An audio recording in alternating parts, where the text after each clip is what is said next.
तंग कर रहे हैं, आप ज्यादती कर रहे हैं, तंग कर रहे हैं। आपको पहले डिसीजन लेना था कि जी हम पाकिस्तानी किसी जर्नलिस्ट को अलाउ नहीं करेंगे भाई। ऐसे नहीं हो सकता कि दुनिया भर में पाकिस्तान के जर्नलिस्ट घूमे हुए हैं, बड़े सारे इवेंट्स कवर किए हुए हैं, आपने इतने सीनियर जर्नलिस्ट हैं उनको नहीं दे रहे आप। हेलो एंड वेलकम टू लपारा शॉर्ट। मैं हूं सादिया सैमसन और मैं हूं फवाद मुस्तफा। जनाब, आज था match India versus Australia. Australia हार गया, इंडिया जीत गया। और आपने लबाड़ा मारा था ना फवाद भाई, मान ले भाई नसीम शाह वाला छक्के वाला लबाड़ा देखें, मारा था। ये वो शॉट था जिसमें मैं मैच जीत गया। अब मैं उनमें से तो नहीं हूं कि मैं इतना बड़ा चैंपियन हूं कि बताऊं जी 60 से ऊपर करेगा और 100 नहीं करेगा, तो माना।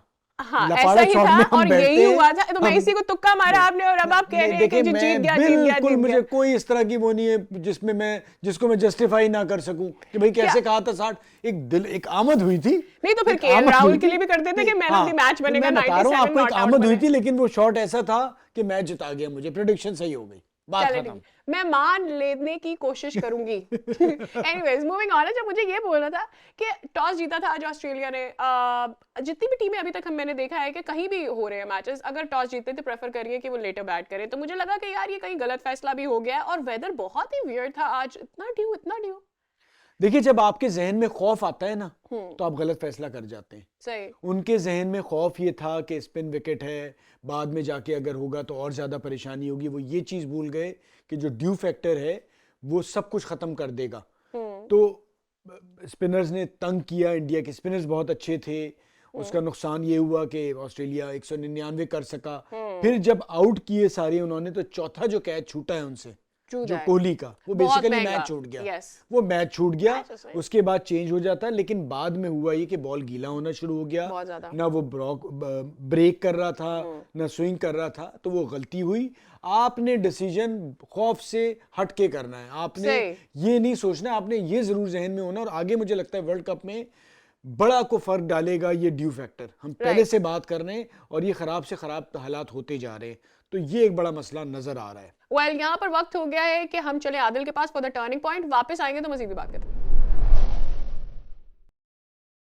India versus Australia. और आज जिस तरह का मैच हुआ, आज पता चला कि सिर्फ बैटिंग पिचेस नहीं है इंडिया में और बॉलिंग पिचेस भी हैं। जिस तरह का मैच हुआ, पहले टॉस करके बैटिंग करना गलत फैसला ऑस्ट्रेलिया की तरफ से, पहले बॉलिंग करनी चाहिए थी। आई थिंक मिस रीड करा पिच को, उनको लगा कि बाद में रात में और खराब होगी पिच और बॉल ज्यादा टर्न होगा रात में, लेकिन ऐसा नहीं हुआ। रात में ड्यू फैक्टर है जिसकी वजह से बॉल जो है स्किड नहीं हुआ, बॉल ज्यादा स्पिन नहीं हुआ रात में।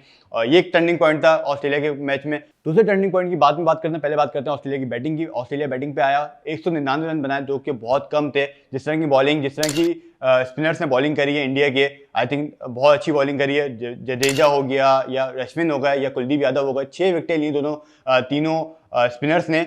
और 199 पे रिस्ट्रिक्ट करा, 200 का टारगेट था जो कि थोड़ा कम था। अगर 250 भी होता तो रोक सकते थे। लेकिन टर्निंग पॉइंट कहाँ था? टर्निंग पॉइंट था जब विराट कोहली का कैच छूटा, मिचेल मार्श ने कैच छोड़ा, वहां से पूरा गेम पलट गया। आप विराट कोहली का कैच अफोर्ड ही नहीं कर सकते छोड़ना। अगर आप कैच छोड़ रहे हो विराट कोहली का, दैट मींस आप मैच हार रहे हो। तो आपने अगर कैच छोड़ा, वहीं पे समझ में आ गया था कि जो है मैच का टर्निंग पॉइंट आ गया है। अब ऑस्ट्रेलिया के हाथ से मैच निकल चुका है। हालांकि आप बहुत अच्छा खेले थे, शुरू में आपने 3 विकेटें ले ली थी, लेकिन उसके बाद से जितना विराट कोहली ने बैटिंग करी है, केएल राहुल ने बैटिंग करी है, आई थिंक एक्सपीरियंस नजर आया कि विराट कोहली का जितना एक्सपीरियंस है पिछले 10 साल से अगर मैं देखूं तो विराट कोहली ने बहुत जगहों से बहुत प्रेशर मैचेस में इंडिया को बचाया और इंडिया को निकाला है। आज भी हमें वो नजर आया, जिस तरह हम लोगों ने देखा था पाकिस्तान के मैच में भी इंडिया को फंसे हुए मैच में से निकाल के मैच जितवाया था। आज भी उन्होंने वही करा। हालांकि केएल राहुल ने भी अच्छी बैटिंग करी है, बट एक्सपीरियंस नजर आया विराट कोहली की तरफ से। उन्होंने समझाया होगा केएल राहुल को, अपना एक्सपीरियंस पूरा बताया होगा। और जिस तरह की विराट कोहली ने बैटिंग करी है, आई थिंक वही टर्निंग पॉइंट था आज।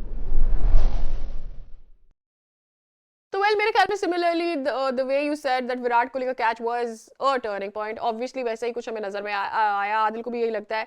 हैविंग सेड दैट, आपने स्टैट्स जरा नोटिस किए हैं कि हम सब कितना बात करते हैं कि शाहीन हमें ब्रेक थ्रू दिलाता है और सारी चीजें होती हैं। एक तो नसीम के जाने के बाद हमारा ओवरऑल भी थोड़ा सा बॉलिंग मुझे लगता है अटैक वीक हुआ, but then Siraj has been very consistent.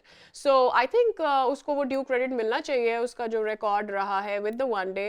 But there are lot of people who have been saying that Shaheen Afridi gets the wickets in the first 10 overs. What is that about? अच्छा सादिया, एक तो हम mix कर रहे हैं T20 और one day को। T20 में काफी हद तक शाहीन इस तरह से कामयाब रहे, लेकिन जो रिकॉर्ड अभी चलेंगे भी 2019 से लेके आज तक टॉप 5 में नहीं है शाहीन, और सबसे अच्छे सिराज जा रहे हैं। और अच्छा भी कर सिराज बड़े कंसिस्टेंटली परफॉर्म कर रहे हैं, बड़ा फर्क डाल रहे हैं और हम्म। बड़े अंडररेटेड बॉलर हैं। अब जब उन्होंने फाइनल में परफॉर्म किया था अगेंस्ट श्रीलंका तो बहुत ज़्यादा उनकी बात हुई, उससे बाद पहले इतनी बात नहीं हो रही थी। उसकी वजह ये फर्स्ट क्लास क्रिकेट का एक्सपीरियंस लेके वो यहाँ आए और उसका एक बड़ा इम्पैक्ट पड़ता है। आप जब भी शॉर्टर फॉर्मेट में आते हैं बड़ी क्रिकेट खेल के तो आप ज़्यादा पक्के होके आते बट हैं। This also bring me to my next question. मुझे ऐसा लगता है कि we are lacking a bowler जो हमें अर्ली ब्रेक थ्रूज दिला सके। शाहीन के ऊपर हम बहुत ज़्यादा डिपेंड करते हैं, बट आपको नहीं लगता कि एट द सेम टाइम फिर हम जब मोहम्मद आमिर के बारे में बहुत ज़्यादा बातें हो रही थी तो वो यही बात हो रही थी कि भाई मोहम्मद आमिर आपको शुरू के 10 ओवर्स में क्यों ब्रेक थ्रू नहीं दिला पा रहा और ये हो रहा है और वो हो रहा है and then lot of stuff like that. उसके साथ ही फिर आपको याद आ गई होगी champions trophy and then Sarfaraz और आमिर का combo. So I have a feeling कि फिर तो उसको भी कंसिडर करना चाहिए था, आमिर को भी। देखिए आमिर ने जब भी खेला है और आपको बड़े मैचेस याद होंगे जो आमिर ने जितवाए हैं, ओडीआई क्रिकेट की हम बात कर रहे हैं, पूरी चैंपियंस ट्रॉफी की आपने बात की। जहां तक इस चीज का ताल्लुक है मुझे लगता है फिटनेस की मसाइल एक वजह थे जिसकी वजह से आमिर जगह नहीं बना पाए और फिर उन्होंने रिटायरमेंट का भी एक गलत फैसला था, मेरी समझ ही नहीं आया कि क्यों ली थी। जिसने भी उन्हें मशवरा दिया था बहुत ही गलत मशवरा दिया था, वो एक गलती थी।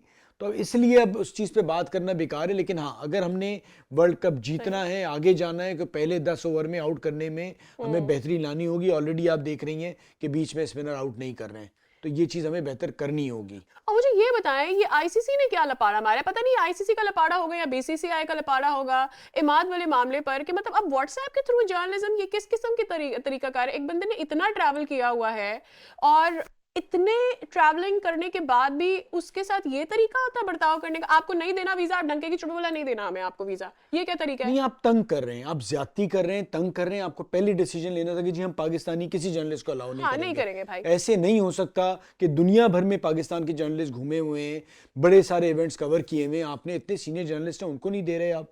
गलत हरकत है ये। आप या तो इतना बड़ा इवेंट कोई ना कराएं, ब्लॉगर नहीं है, या कोई फिर बहुत टूरिस्ट नहीं है, उसको दुनिया जानती है। और मुझे ऐसा लगता है, और क्या मुझे बताएं, इतना सर के ऊपर चढ़ के बैठा हुआ है बीसीसीआई आईसीसी के ऊपर कि मतलब they are not ready to tell them that this is wrong, at least tell this thing to them. नहीं, इसमें बहुत ही अफसोसनाक बात है ये। आप देख भी रहे हैं कि जिस तरह से पाकिस्तान टीम खासतौर पे हैदराबाद में गए, लोग पसंद कर रहे हैं, देखना चाह रहे हैं, तो क्यों आप मतलब जबरदस्ती क्यों चाह रहे हैं कि पाकिस्तानी जर्नलिस्ट ना आ जाए? नफरतें नहीं है तो आप क्यों इस तरह की चीजें जबरदस्ती आप create नफरत कर पैदा रहे कर रहे हैं हाँ। और गलत कर रहे हैं आप। या तो ठीक है स्ट्रेट अवे कह दें कि नहीं कि जी देना। आप नहीं आएंगे, हम आपको वीजा नहीं देंगे, लेकिन आप ये जो हरकत कर रहे हैं वो माजरत के साथ में ये अल्फाज इस्तेमाल कर रहा हूँ, घटिया हरकत है ये। True. बहुत ही अफसोसनाक पहलू है, बहुत ही खतरनाक और गलत बात है कि आपने एक जर्नलिस्ट को बुला दिया है पाकिस्तान के और उसके बाद आप कह रहे हैं कि जी उसको सारा व्हाट्सएप के थ्रू मैसेजेस कर दें। गलत है ये। और इसी के साथ मेरे ख्याल से हमारा आज का शो जो है वो ख़त्म होता है और आप देखते रहें लपाड़ा शॉट। Bye bye.